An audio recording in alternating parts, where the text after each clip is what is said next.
The Prime Minister is carrying a bit of baggage. There's Partygate, of course, some rebellious Tory MPs, and now a thumping great cost of living crisis. But visiting Southampton Airport, after a cabinet minister said struggling families should buy cheaper food, he insisted the Tories were still the party to help.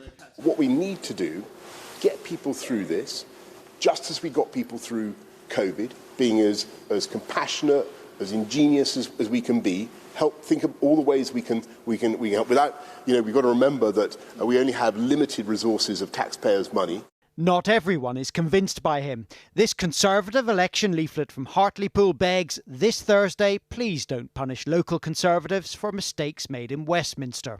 And yet Hartlepool is where the Tories won a famous by-election just 1 year ago.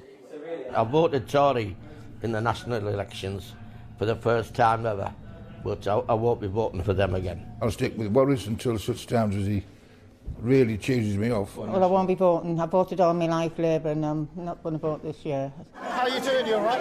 And progress won't be easy for Labour.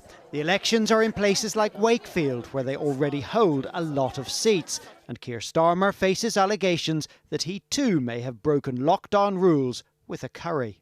We were working, we stopped, we ate, no breach of the rules, no party, and I think that's enough of the mudslinging from the Tories on this. Let's focus on the issue in hand, which is the cost of living crisis, to which they've got absolutely no answer. We've got clear answers on that. And then there are the Lib Dems, who sometimes struggle to cut through nationally. You are Mr... I'm Ed Dave, I'm the leader of the Lib Dems. But can never be written off at local level. People tomorrow, on Thursday, May the 5th, have it in their hands with that pencil. They can write that cross. They can send a message. Get rid of Boris Johnson. Give people a fair deal. Let's have that emergency tax cut that the Liberal Democrats are talking about.